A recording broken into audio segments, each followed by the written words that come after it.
Альбан. Ямар нэгэн эрчим, оюун бодол, үг үйлдэлээс ялгарсан эрчмүүд хуран цуглараад удаан хугацаанд оршвол улам хүчрхэгжиж амийг өөртөө цогцлоогоод хар сүнс болдог. Энэ бүлгийнхэн хүний махан биед өвчин зовлон зовоорыг ихээр үүсгэж байдаг.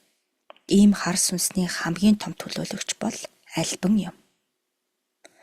Түмэн олон хармуу эрчмүүдийн нэгдлэр үүсч амь болсон бие бүтээгээд хүний махан биед шунанд урлаж дотоод галыг нь өөрийнхөө хүчинд автуулж дорой буурай хүч чадал тэнхээ муутай бүхнийг өөрийнхөө боол болгох гэж зүтгэдэг.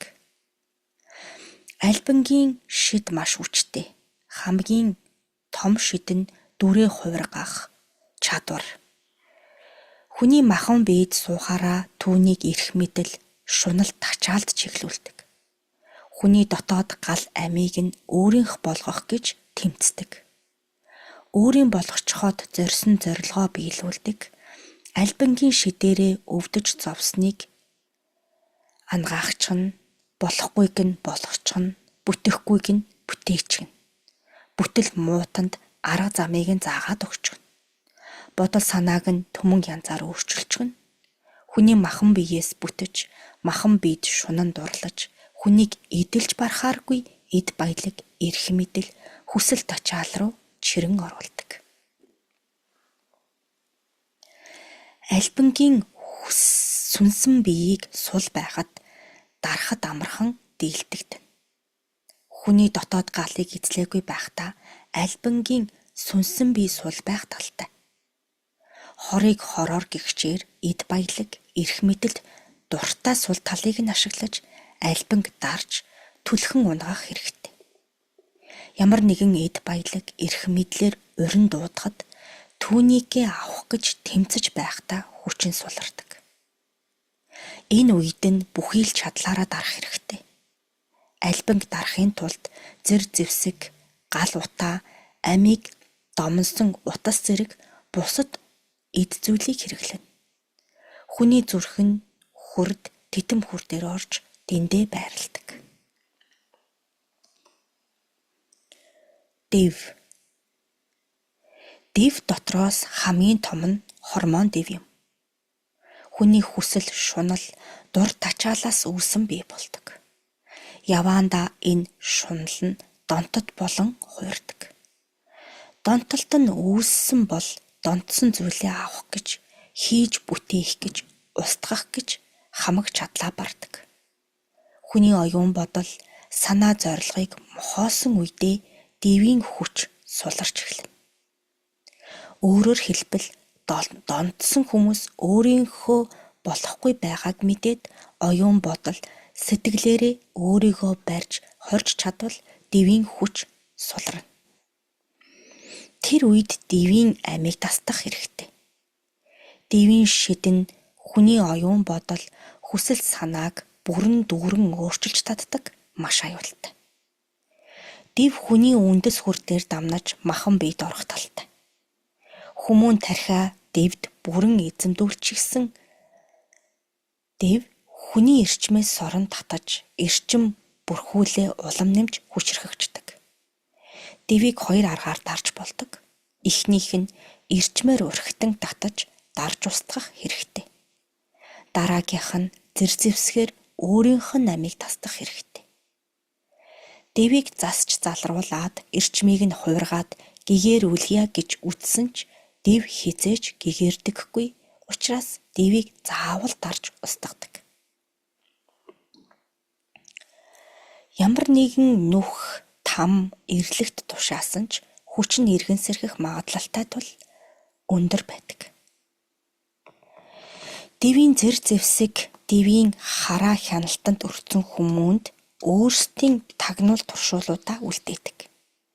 Тагнуулууд нь хизээ тэр хүмүүн дотроосоо зориг нь мохон хулчиж, хизээ тэр хүний тархины дархлаа сулрахыг мэдээлж байдаг. Тэр эцэгтэй үе, тохиромжтой цаг нь дэв өөрөө хүний махан биед илүү ойртно.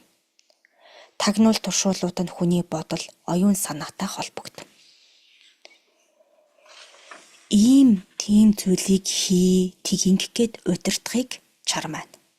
Тэг гэхээр дивийн амийг тасдаж устгах хэрэгтэй. Див нь өөртөө сөрөг талын 43 эрдмийг хураасан бий. Тэр эрдэмүүд нь яаж хүний оюун бодол, сэтгэл санаа, махан биеийг удирдах, яаж хүний махан бие дээр суух, яаж эрчмийг татах тухай эрдэмүүд байна.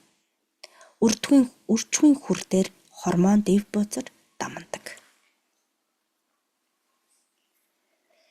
Гүйдэл.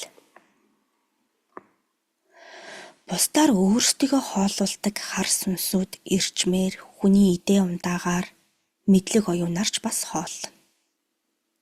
Энэ төрлийн хар сүнсний бас нэгэн томоохон төлөөлөл бол гүйдэл хэмээх хар сүнс. Гүйдэл нь байгаль орчин, хорвоо дэлхий, нарт ертөнцөд элбэг байдаг. Гүйдэл хэмээх нь хүнийг айлгаж, айдсаар нь хоололдог. Өөрөөр хэлбэл хүний оюун бодол санаанд хүссэн эрчмийг үүсгэж, түүнийхээ татаж сорж авдаг. Тал хээрийн гүйдэл, олон хүлийн газрын гүйдэл, өргөө гэрийн гүйдэл гэж бий. Өргөө гэрийн гүйдэл бол хүний нүдэнд үзэгдэж, сонор мэлмийдэн танигдаж, хүнийг айлгаж, цочон сандаргаж хүссэн эрчмээ авдаг. Өргөө гэрийн хамгаалалт сайн байвал өргөө гэрт гүйдэл тогтохгүй. Өргөө гэрийн эрчим муу бол өргөө гэрт хэрүүл тэмцэл, маргалдаан, зодоон зохион үүсгэнэ.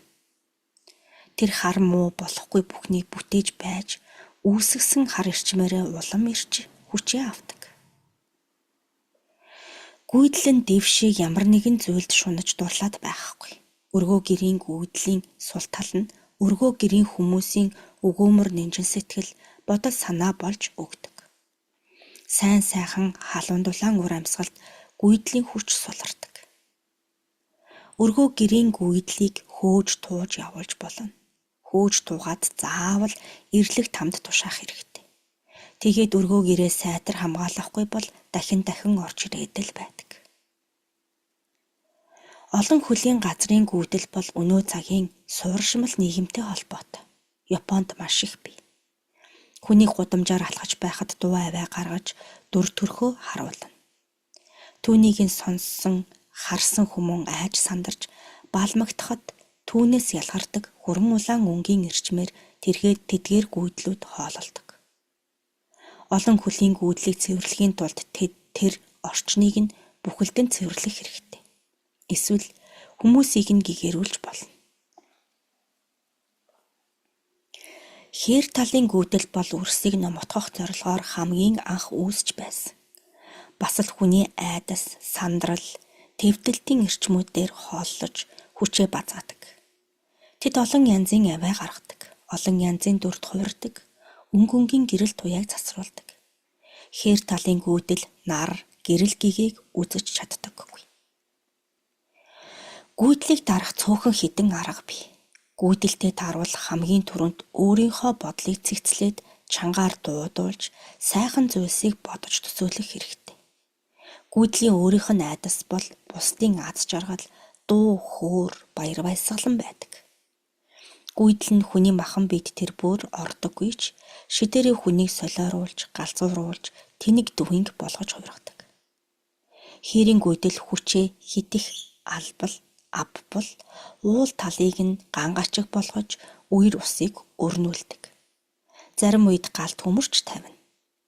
Тэр үед нь уул усны эддийг дахиж хүчийг нь ахуулж, сэрээж гүйдлийг даруулдаг. Үүнийг зөвхөн улаачурсын сахиусал дийлнэ. Эзэн савдгуудтай онгод өвгөд хамтран эрлэг твийнхэнтэй нийлэн байж дарж устгадаг. Зарим хүчээ авсан хээрийн гүйдлийг дарахын тулд тамийн өвгдийг дуудана. Энд гүйдлээс гадна сархтын сүнсүүд бий. Хар сархтын сүнсүүд наран сүлжээгээр дамнан хүний биед орж донтолтыг үүсгэнэ. Тэд хүмүүнээр хар сархтыг л хүртүүлээд байх гол зорилготой. Сархад хүртүүлсээр байгаад тэр хүнийг нартаас одуулж өөрийн бүлээ нэмэх хүсэлтэй. Хар сархтын эрчмээр өөрсдөө хооллож, сархтаас үүссэн зовлон харж баясаж, хүний оюун бодлыг шунал хүслийн их далайд умбуулдаг. Ийм хар сүнс, муу сүнс хүмүүн сархад хүртэхгүй эгэлжирийн эрч хүчтэй ажиллаа хийгээд явхад нь түүний махан биеэс хоёр алхмын зайтай байрдаж байдаг. Өнөө хүмүүн сархад хүртэх хүсэл сэтлэн нэмэгдээд байвал наран сүлжээ хүр дээр нь дамнаад дахин бие дотор нь орно. Дотор нь ороод өөрийнхөө зан араншин эрчмийг ялгаруулна. Зарим нь хэрүүл тэмцэл өрнүүлнэ. Сархад хүртсэний дараа хүмүүн буцаад эрүүл сарвал өөрийн ухаантайгаа болоод ирэхэд хэрэгэ бүтээсэн гүйдэл буцаад наран сүлжээгээр нь гарч хоёр алхмын зайтай гарч дахин ухыг нь хүлээн манаж явдаг. Хар сүнс ингэж биеэс нь гарсан үед хүмүүн эргээд нинжин сэтгэлтэй ямар ч муу араншингүй болно. Хүний махан биеийн эрчим их хүчтэй байх үед махан бие рүү орж чаддаггүй. Тэд гэгээлэх сүнстэй хүчтэй эрчмүүдийг нэвтэж хүний махан биед орж чаддаггүй юм. Ер нь бол донтолдоор дамнан хар сүнсүүд ихээр үүсч бүрэлдэж бий болдог. Ийм төрлийн хар сүнсүүдийг дарахын тулд хүмүүнээс авч байгаа хоол тэжээлийг нь зогсоож тураалд оруулж болно. Одоо цагт улам шинэ зүйлсийн донтолт бий болж улам олон төрлийн хар сүнсүүд бүрэлдэж байна. Гүйдэл бол хүний бэлгийн мэлмийн хүрд үндэс хүрдээр дамнаж махан биед орно. Улаач үрс наран сүлжээний өвчнөөр их нас барж байна. Тэднийг өвгдөн авч тэнгэрт нь гаргаж амжихуу буурлаа. Ийм хүмүүнийг нас барахад завсарт шингэх, засч залруулад тэнгэрт гаргах, там ирлэгт нь хүргэх, хар сүнсэнд нь өгөх гэсэн 4 зам байдаг. Үүлийн үрээрээ энэ 4 замын аль нэгээр нь ордог. Гэгээрүүлээд тэнгэрт гаргахад хит хитэн хүмүүжүүлэх арга бий. Чулууны эзэн болгох, ямар нэгэн зүйлийн махан биеэр нь туулуулах, амьгүй зүйлийн сүнс эзэн болгох зэрэг аргууд бий. Бүр хүчтэй хар сүнсийг задлаад устгachдаг. Хар сүнсүүд буулгачихсан улаач нар сархад ихээр хүртдэг.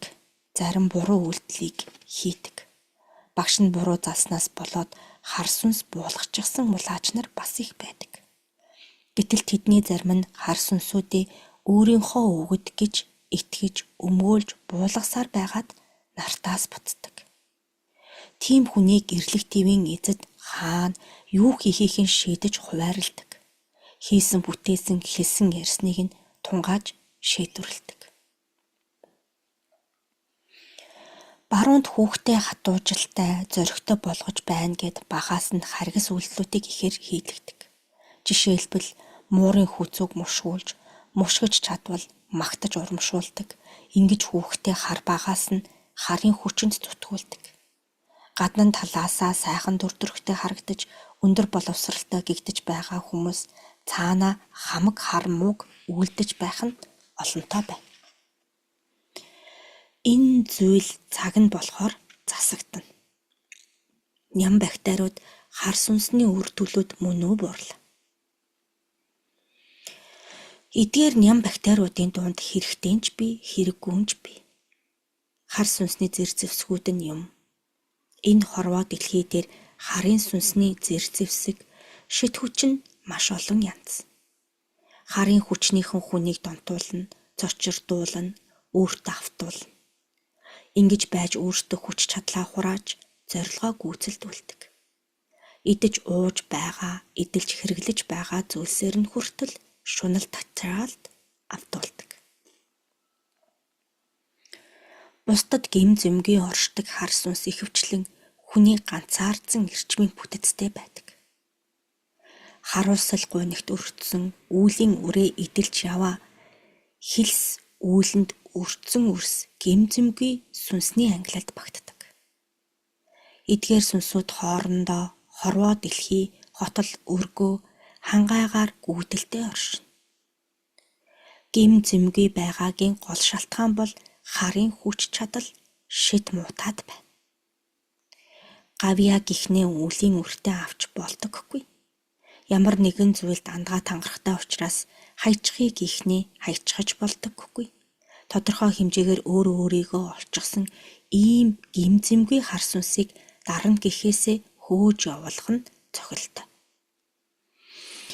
Тэр хүмүүн ялаа хаан дүргэж болохоос хамааруулаад тийш нь хөөж явуулах хэрэгтэй. Энэ бүлэг сүнсний хамгийн гол төлөөлөл бол өргөө гэрт их байдаг. Тэд хүний нүдэнд харагддаг ийм гэмгүй сүнснүүдийн дотор зарим тохиолдолд үр хүүхэдтэй хэлэх сургаал, захиас, дутуу үйл, дутуу сүнснүүд их бий. Завсрын ертөнцийн ихэнх сүнснүүд гим зэмгүй сүнснүүд байдаг. Хүний сэтгэл санаа тогтворгүй ихээхэн ядарч сүлдсэн үед хүчрхэг гим зэмгүй сүнснүүд нүдэнд нь харагддаг. Харин хүч султай, нас залуу, гимгүй сүнснүүд хүмүүнд тэр бүр харагдаж мэдрэгддэггүй. Зөвхөн эрчим нь байгааг махан биеийн мэдрэхүүнүүд мэдэрдэг. Гим зэмгүй сүнснүүд хүний махан биед ордоггүй, орсон тохиолдолд сүрэг эрчмийг нэмдэг. Зарим гимгүй сүнснүүд хүмүүнтэй ярилцаж, оюун бодол санаагаа хуваалцдаг. Тэдгээрийг сурч мэдээд ялан дүүрээд ирэхээр эрэлгүүд ирж аваад дахин дэнслээд хааш нь явуулахаа шийддэг юм. Өдгөө энэ зам твд байхгүй, дэлгэрээгүй хар сүнснүүд би юу буурлаа. Байлгүй ах вэ өрсүүд минь. Өнөө нартад энэ дэлхий дээр байхгүй хар сүнснүүд их бий. Бусад өөр гариг иргэсүүд дээр байдаг хар сүнсүүд гэж бий. Өөр бусад галактикуудад хүртэл байдаг хар сүнснүүд ч бас бий. Энэ сударт орох хар сүнсний төрлүүд нь нартад бий хар сүнснүүдөө буурлаа. Тэгэлгүй ах вэ. Толгой хар сүнс. Хар сүнсүүдийн дараагийн нэг бүлэг бол хар сүнсүүдийг зохион байгуулж удирдах байдаг толгой хар сүнснүүд гэж бий. Энэ толгой хар сүнсүүд бол их хүчрхэг. Өөрсдийгөө 5 давхар хар сүнсээр хамгаалуулна. 5 давхар хүрээ татаж, сүнс бүрээрээ хүрээгээ мануулж, өөрсөддөө үйлээ дүрэхэд дэмтэй болгодог юм. Энэ толгой хар сүнснүүд хүний махан бие дээр болон огторгуйн ертөнц, дэлхийн ээж дээр ч байрлана. Удирдах буй хар сүнснүүд хүний махан бие дээр барагтай бол суугаад байдаггүй. Оршлон ертөнцээр оршиж байдаг. Үндсэндээ 7 төрлийн 1000 гаруй хар сүнс хүний махан биед наалдаж, бусад хар сүнсүүдийг удирдан зохион байгуулж очирдог.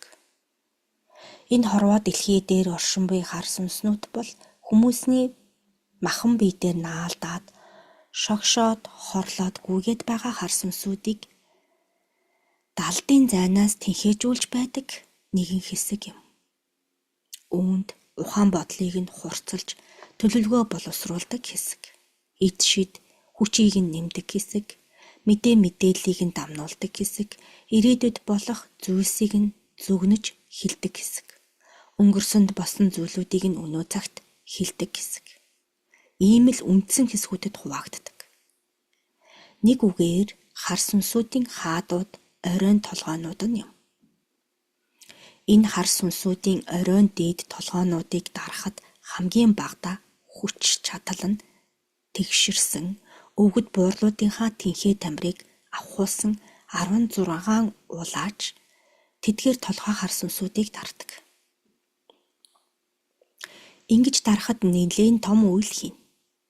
Үрсийн хилтгээр золигт гаргана, эсвэл далтын маш том дайныг өрнүүлнэ. Энэ толгой хар сүнсүүдийг нэг хором, нэг цаг, нэг мөчийн хооронд дарахад их хэцүү. Хамгийн багадаа 3 цагийг тасралтгүй дайчид өнгөрүүлдэг. Энэ хаадууд өөрсдийн хар муу сүнсэн цэргүүдтэй, илч нартай, зэрзэвсэгтэй, шид хүчтэй, чадaltaй, дүрээ хувиргах чадвартай байна. Хар сүнсүүдийн толгой сүнс дараах бүтэцтэй. Үүнд хамгийн гадна талаараа эдэлж хэрэглэх эд хуйг зэвсэгтэй. Түүний дотор талд түмэн олон янзын сүнсүүдийн хуралдсан хүч, дотор нь түмэн янзын хар сүнсүүдийн хуралдсан шид, түүний дотор атгах санаа, ад зэтгэр, түүний дотор хар ирчим. Хамгийн дотор талд нь хар сүнсний 7 давхар амир оршино. Эдгээрийг галаар төөнөж ямар нэгэн үнэртнээ дарах боломжгүй. Маш их хүч чадалтай зэвсгүүдээр дардаг. Цэргүүдтэй нь, өөрттэй нь, шид хүчтэй нь амьтай дайдаж, амийг нь нэг бүрчлэн тасдаж устгах учиртай юм.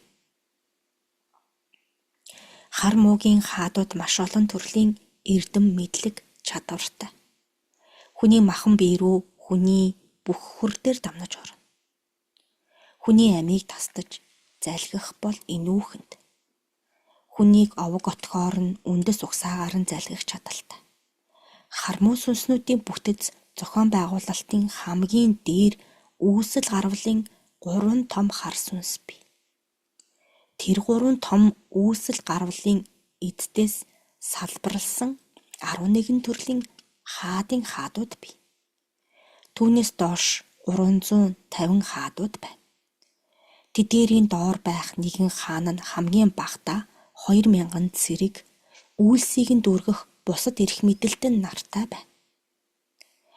Харын хаадуудын гол зорилго бол харын сүнснүүдийн хүчтийн хээг бүрэн бүтэн байлгахад оршино. Эзлэн дарж устган үгүй хийх бодлого төлөвлөгөөгөө боловсруулна. Зүйрлэл өнөө цагийн төрийн их түшид үт шиг байдаг юм. Энэ хар муугийн хаадуудтай улааж хүмүүн ганц нэгээрээ дайтахад маш бэрх. Хар муу сүнсүүдийн тамлаж хордог тамийн газар гэж бий. Тэр бол цайлган зөв бодолтой сайн сүнсүүдийг олзож авчраад тэндээ тамалдаг. Хорих газар гэж бас бий. Тэнд тамлахгүй зөвхөн хорж, тушиж, дөнгөлж тэндээ удаан хугацаагаар байлгана. Хар муу сүнснүүдийн өөрсдийнх нь эрдэм ном сурдаг газрууд бас бий. Хар муу сүнсүүд өөрсдөө хүчээ авдаг газар гэж бас бий. Үржиж, арвжиж, маш хурдтай олшрох газар гэж бий. Хар муу сүнснүүдийн зохион байгуулалтын учрыг олоход их төвөгтэй. Тусдаа нэгэн гүрэм мэт оршдог. Энэ бүлэг хар сүнснүүдийн хамгийн гол зорилго бол игэл үрсийг бултаар нь nii айгаар нь эзэлж дарахыг зорддог. Сүнсний ертөнцид өөрсдийн орхилоо тогтоохыг хүсдэг хэрэггүй буурлаа. Тэгэлгүй яах вэ? Бүх цагаан сүнснүүдийг дарж бусдыг нь хар сүнс болгохыг хүсдэг гэсэн үгөө буурлаа. Тэгэлгүй дээ. Саармаг сүнс. Дараагийн бүлэг сүнс бол цагаанч болж болдог, харч болж болдог сүнс юм. Энэ сүнснүүдийг саармаг сүнс гэж нэрлэдэг. Эдгээр сүнснүүд цагааны сүнс, харын сүнс аль алинд нь болж чаддаг хувирамтгай сүнснүүд. Нэг хэсэг цайлган цагаан сүнс байж байгаад дараагийн хэсэгт хармуу сүнс болж хувирдаг. Энэ бол хар цагааныг хослон баригч бүлгийн сүнснүүд юм. Энэ сүнснүүдийг хамгийн сул тал нь ямар зүйл хийх, хаашаа явахаа мэддэггүй. Цагаан нь болох уу, хар нь болох уу гэдгийг мэддэггүй. Энэ нь тухайн сүнс ямар нөхцөл байдалд байна, ямар эрчим, ямар орон зай тэднийг хүлээж байна гэдгээс хамаардаг. Саармаг сүнснүүд гим зэмгүй сүнснүүдээс ондоо. Харын үйл, цагааны үйл аль алийг нь хийн. Хоёр эрдмийг хослон барьдаг. Хослон барихыг нөхцөл байдал нь шийдэж хэлж өгдөг. Тухайн үеийн эрчим, орон зай, цаг хугацаа нь шийдвэрт хамгийн их нөлөөлдөг. Саармаг сүнснүүд ихэвчлэн хүмүүний шилжилтийн насны үед биед нь наалдаж суучихсан гэд байдаг. Сайн муу аль нь ч үйлийг хийлгүүлэх боломжтой хамгийн эрсдэлтэй үе бол энэ үе. Хүмүүний биед ихэвчлэн тэдэм, зүрхэн, үржихүн, үндсэн гэсэн дөрвөн хүр дээр дамнаж ордог. Саармаг сүнс дараах бүтэцтэй үүнд хамгийн гадна талд сайн эсвэл муу эрчмийн хуралдаан бий. Түүний дотор талд шид, зэрзэвсэг, идэл хэрэглэлүүд нь байна. Түүний дотор талд хар цагаан сүлэлдсэн дөрвөн давхар амин бий. Саармаг сүнснийг дарахдаа цагаан талын амьуд тэдгээрийн зан чанаруудыг дарж болохгүй. Зөвхөн хар талын зан чанар, шид хүч амьуудыг нь дарж устгах хэрэгтэй. Энэ төрлийн сүнснүүдийг зэрзэвсэг, шид, эрчим гурваар хослуулж дарна. Үүнийг дарахад мэлминий хүч, мэдрэмж, дайнын ухаан их шаардагддаг. Энэ төрлийн сүнснүүд хүмүүний махан биед шингэж, наалдвал тухайн хүмүүний сурч мэдэх хүслийг нь буруу зам руу хөтөлнө. Сурыг, хичээе, хий гэсэн бодол санаа тэмүүллийг нь буруу зүйл рүү чиглүүлдэг. Үндсэн нь зөв байвч сонголтоо буруу хийж, буруу үйлдэлүүдийг хийдэг. Хүмүүний махан биед илрэх өвчин зовлон гэвэл хаяа, унаж татна, гинэт өвдөн, өвдөлтөн давтамжтайгаар дахин давтагддаг. Саармаг сүнсний сул тал нь өөрийн гэсэн гол зорилго байхгүй. Хүмүүний махан биед нь орох том зорилготой. Ороод юу хийхээ мэддэггүй, яаж хөтөлж, яаж явах, ямар зүйлс өрнүүлэхийч мэддэггүй. Зэр зэвсгүүд нь ихэвчлэн хүнээс уяа, дөнгө, тушаа байна. Хүмүүний махан биед орж, суугаад махан биеийг нь хүлээд өөр тишээ явахыг нь зогсоочхдаг. Зөвхөн өөрийн удирдлага доор байлгахыг хүсдэг. Энэ бүлгийн сүнснүүд нарт хорвоо дэлхий дээр завсрын ертөнцөд их байна. Дээшээ гарыг гэсэн ч дээшээ гаргахгүй, доошоо ирлэх тамд очие гэсэн ч очихгүй.